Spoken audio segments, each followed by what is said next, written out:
Hello ladies and gentlemen, and welcome back to my channel for another Hasbro Marvel Legends Wave 1/12 scale figure unboxing and review. Today, I know we don't do this very often, Marvel Legends figures on the channel, but I saw this wave in store and I just couldn't resist. We're taking a look at Wolverine, Deadpool, and Logan from Deadpool and Wolverine.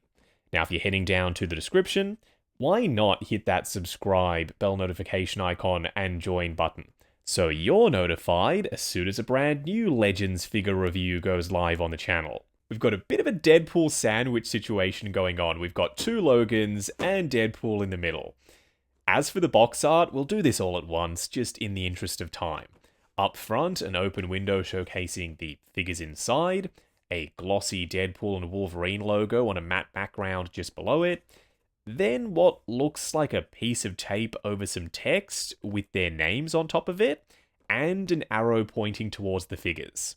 I'm not sure what the tape is supposedly on top of, but the designers clearly had a bunch of fun with this box art. You can tell by the background inside the box. There's rainbows, doodles in there. You'll see what I mean in just a second. On the sides of the boxes, you can see a bit more of the figures through that translucent window as it wraps around the edge, their names once more, and some headshots down below. Around the back, a shitload of warnings and legal information just below the artwork.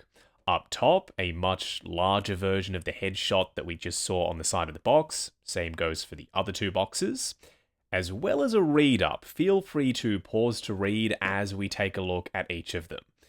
Now, Wolverine, and then, interestingly enough, Headpool with Logan. Not the other way around. I can't believe that Headpool is getting top billing where he's only a small little accessory and Logan is taking up the entire box. I see it the other way around. This, to me, is Logan with Headpool. So this is what I was referring to just before when I said they had just so much fun with the box art design. It could be a backdrop if you want it to be. It's wacky, it's goofy, there's a coffee stain on it, another stain off to the side, rainbows, Headpool, just a whole bunch of craziness on this backdrop. I'm not sure if I'm going to do that, it's just an option, it's there if you want it. First in-hand impressions for Wade. So far so good, although he is looking a little bit plasticky. Let's check out Wolverine next. Oh, and the box art inserts are exactly the same for all three figures.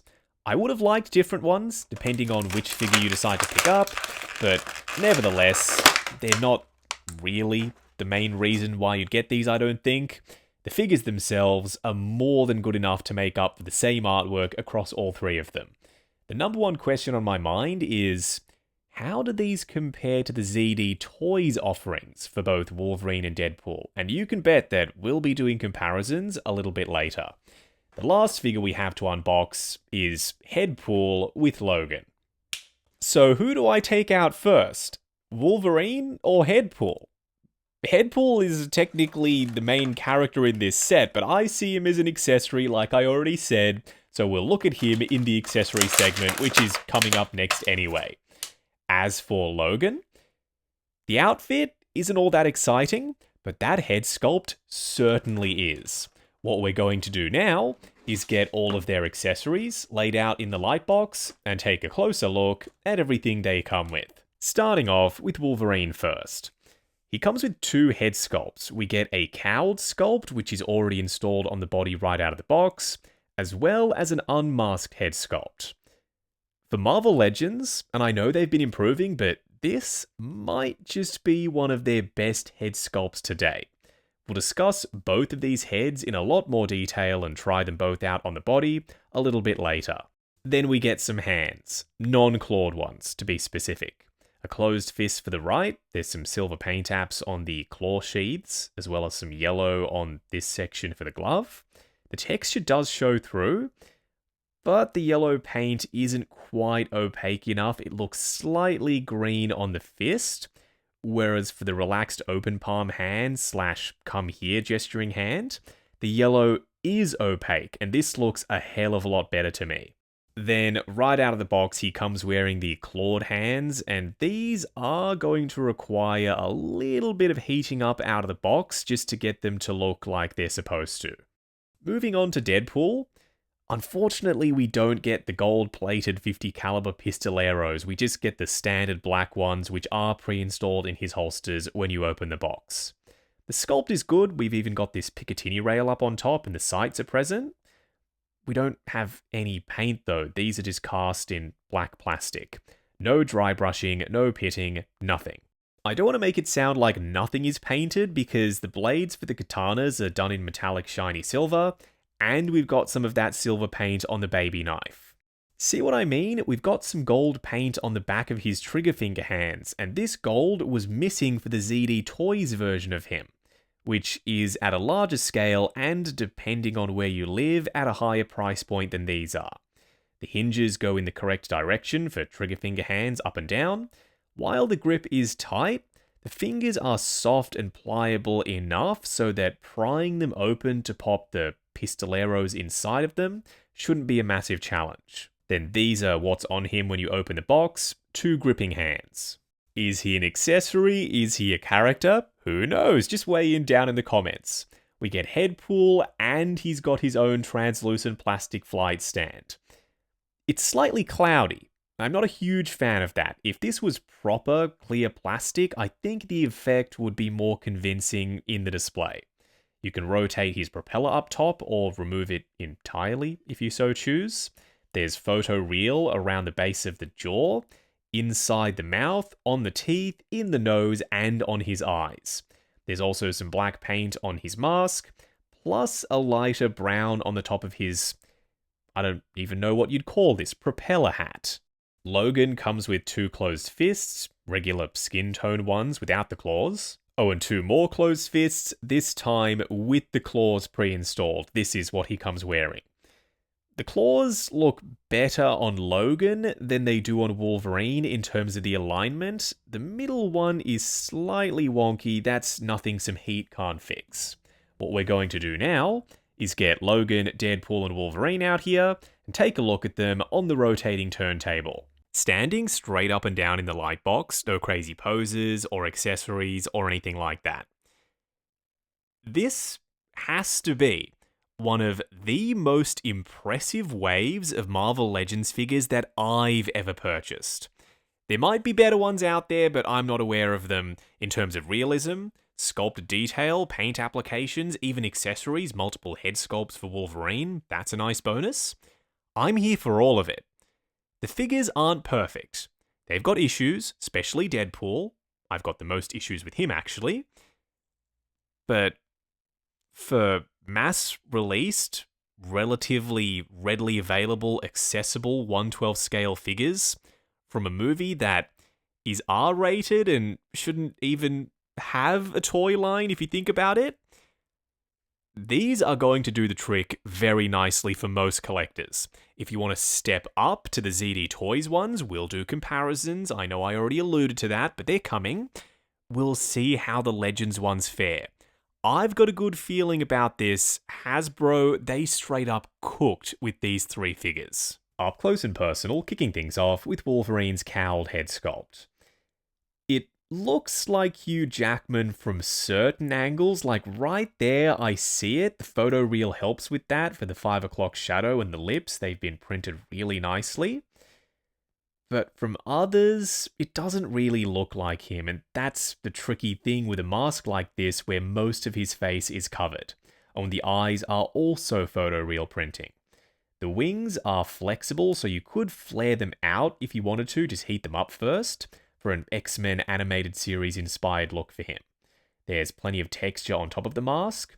The nose area for the yellow is painted versus this being sculpted plastic, but the color match is decent. And it's on a double ball peg, which means it should get a decent range of motion. We'll find out for sure in the articulation segment. Not being hardcore into Marvel Legends like some of y'all are with massive Legends collections, it's been a while since I got one, and it's been a while since I got a movie Marvel Legends figure.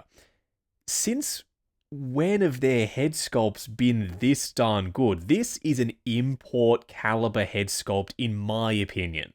The only thing that I don't like about it is the shininess to the skin, and I know I can fix that with some Tamiya matte spray or some Mr. Hobby Super Clear. I intend to do that after this video is done.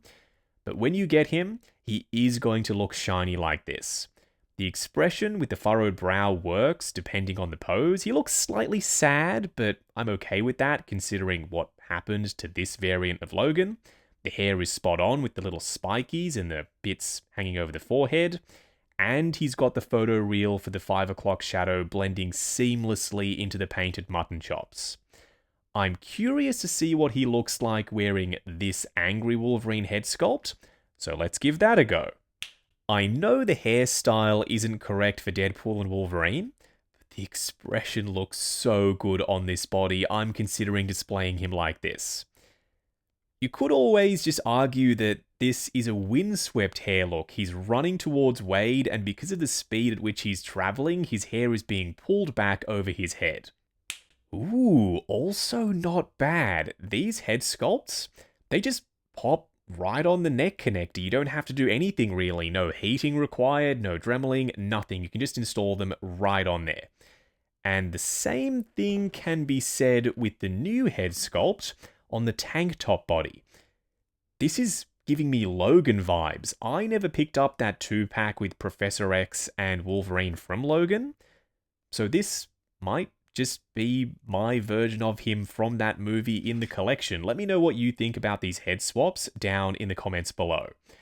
I reckon it's time to put him back to stock. Enough messing around with head swaps. There's a surprising amount of paint on this. I wasn't expecting that. Usually Legends are fairly light on when it comes to paint. But these tiger stripes over his traps, they're painted. The yellow on his shoulder pads paint. The black pinstriping. All of the detail work on his belt. This stuff on his lats paint too. On his legs, the gauntlets, the gloves. Even around the back, all of this stuff is painted. Usually they forget about the back of figures, but not this time. They've painted it. Well, except for the little silver dots, but I can just fix that myself with a Molotov pen or something. I like how this flap for the top part of the vest extends over this bottom part underneath it. It makes it look a little bit more seamless rather than there being a straight cut across. They tried it around the front too by contouring the top part of this joint to make it look like the ab armor detail, like you can see that right there. It's not as successful as what they did around the back. This looks like a flap of fabric hanging over his suit underneath it, whereas you can tell because of the shadow inside that this is clearly a cut for articulation. We've got black underneath the shoulder pads, which is movie accurate, and I'm pleased to report that the gauntlets are separate rubbery pieces. There's a peg on the inside of the forearm connecting the gauntlets to the forearm, but if you heated them up, cut off that little peg, then you could foreseeably stretch them out and slide them over these forearms, pop these arms onto this body, and create his sleeveless look from the movie. He's quite clean for that look, but there's nothing stopping you from grabbing some Kiwi shoe polish, cosplay Chris style, and weathering the shit out of this guy's suit. Because all of this texture will just drink up that shoe polish, and it will pop because of it. We've got wrinkling and this basketball-like texture, some panel lines, plenty of sculpt work for that wash to highlight. Down here for the boots, they're integrated into the sculpt work for the rest of the suit. We've also got some black paint apps for the buckles. We'll get to how the ankles work for articulation. They've even gone to the effort of painting the black around the edge of the soles for the boots underneath. Unfortunately, my Deadpool has a misprint on his eyes. His eyes missed the eye holes. They're sitting very low, and now his head sculpt looks goofy as heck because of it. I could try and fix it by painting the eye portions of the mask black first and then redoing the white. Anyone who's tried to paint white on figures or anything really, you'll know how much of a pain white is to work with, and for something that small, I'm not going to try it. from a distance, he still looks pretty good.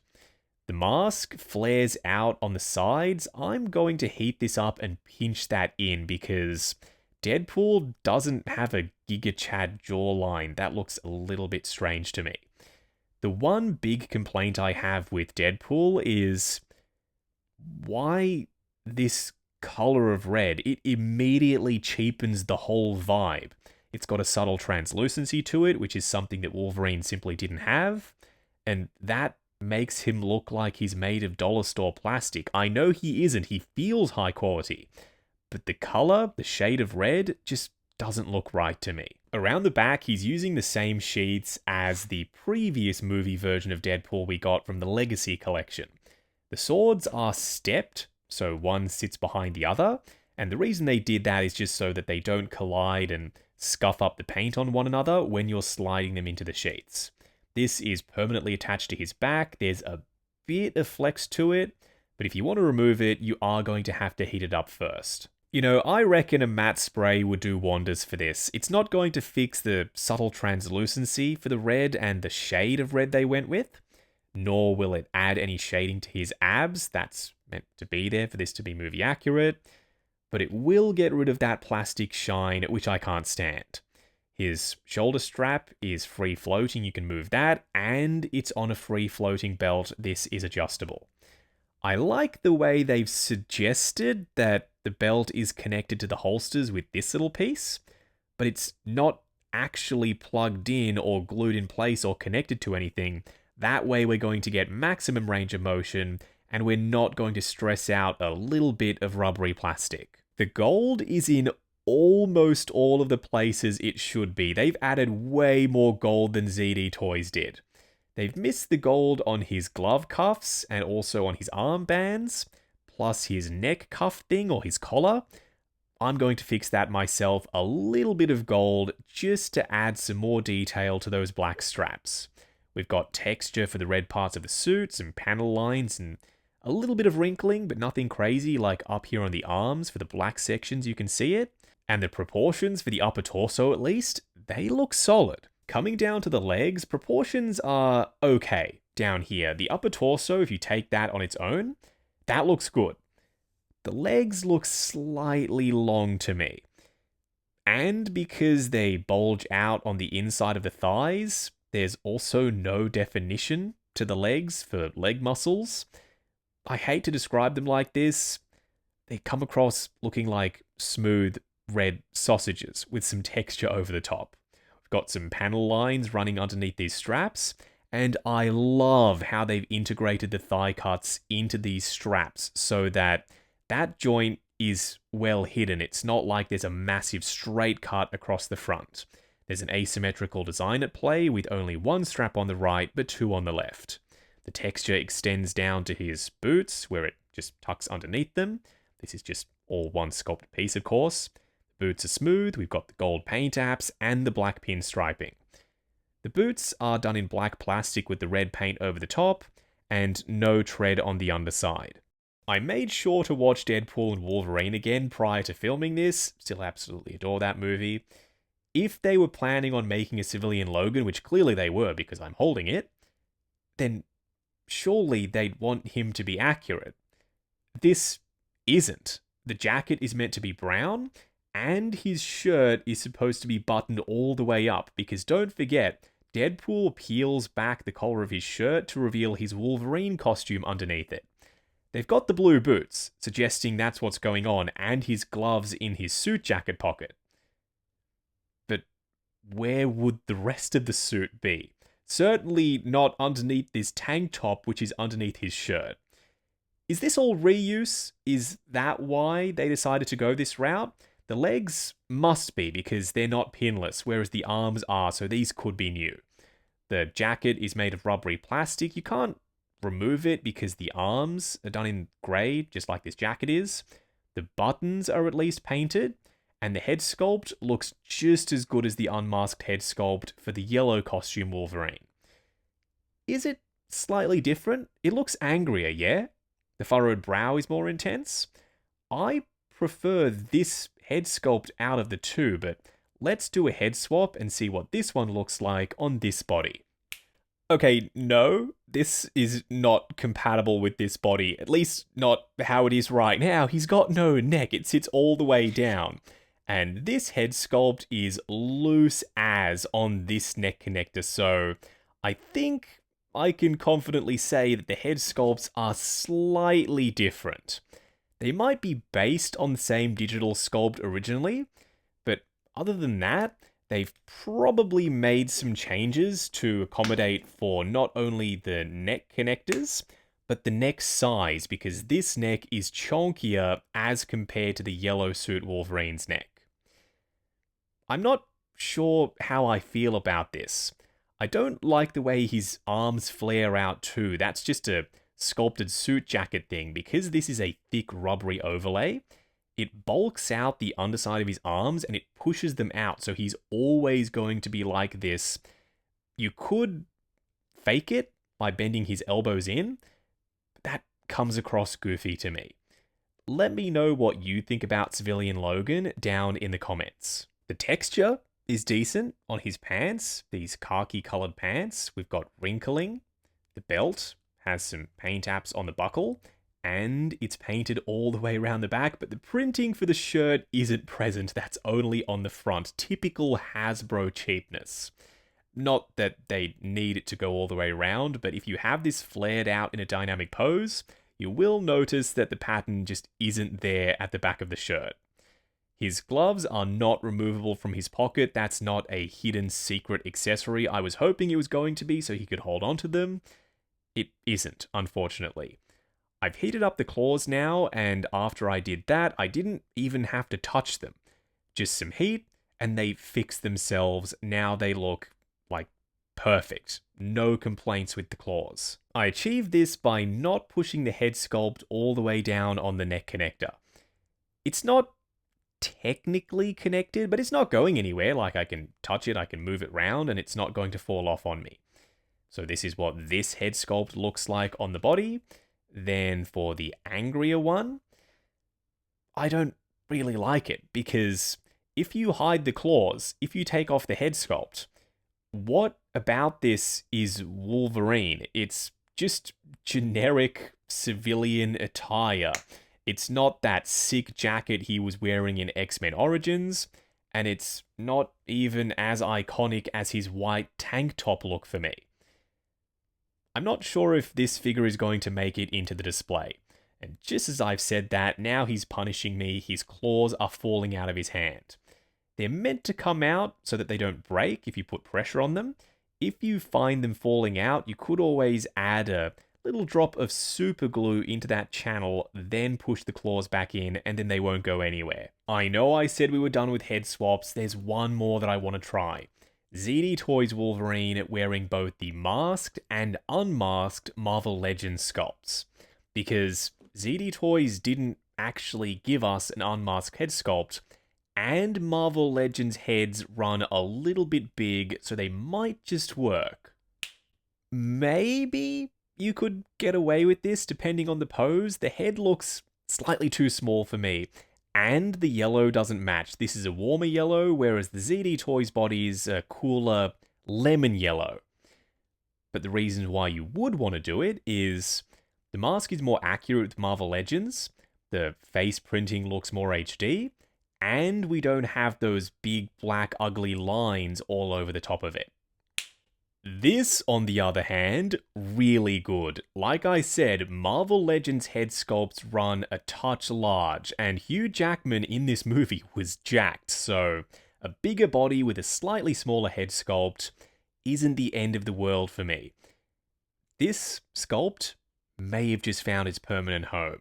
For a quick side-by-side comparison, here we have all of the actual figures from the wave standing together, not Headpool because he's an accessory. Why is Deadpool so small? In real life, Hugh Jackman is 6'3" and Ryan Reynolds is 6'2". There is a height difference, but it's not this drastic. In costume, the boys are pretty close in height. I think they slightly underscale Deadpool to his detriment. It doesn't ruin this if you have them fighting one another or alongside one another. depending on how you pose them, Wolverine crunching down would do it, I think you could make this work no problem. Next up, ZD Toys Wolverine. Still an outstanding piece.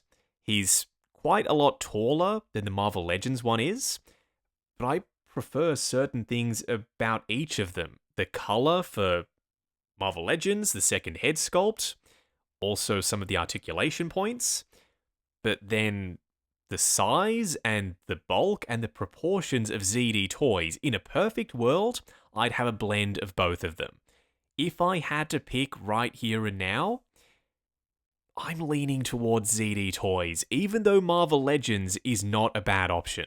The same thing can be said for Deadpool. There's an inherent realism that ZD Toys were able to capture with their release versus what Hasbro gave us. The low shoulders, they don't help, the proportions being slightly wonkier an issue, and that shiny, glossy, translucent plastic.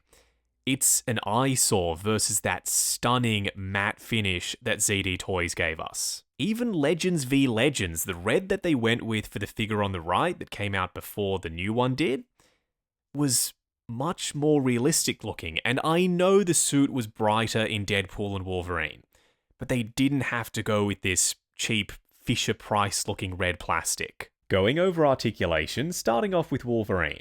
For his head sculpt, it's on a double ball peg, looking forward to there, looking up to there, swivel, and pivot side to side. His shoulder pads are not going to get in the way, I don't think. His arms will go up to there on a hinge, going forward and back on soft ratchets. There's a butterfly joint at the shoulder that hinges up and down. Swivel at the bicep, a double bend at the elbow, it's a pinless joint going past 90.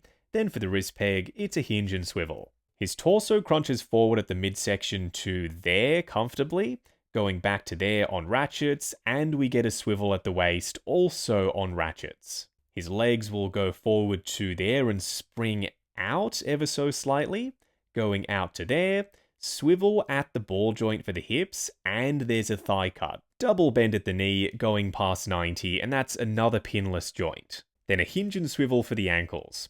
Good for forward and back and rotation. Plus, because the peg is installed into the foot at an angle, we also get some ankle tilt action.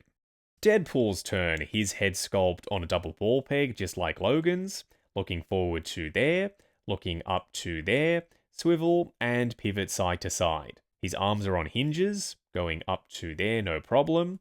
Forward and back on detents. There is a butterfly joint at the shoulder, but it doesn't hinge up and down. Swivel at the bicep, a pinless double joint at the elbow going past 90. Then for the wrist peg, it's a hinge and swivel. Same setup as Wolverine for the torso, crunch at the midsection, but the harness does sort of get in the way a little, going back to there, then a swivel at the waist. His legs will go forward to there, going out to there with a lot of collision going on between the deagles and his belt.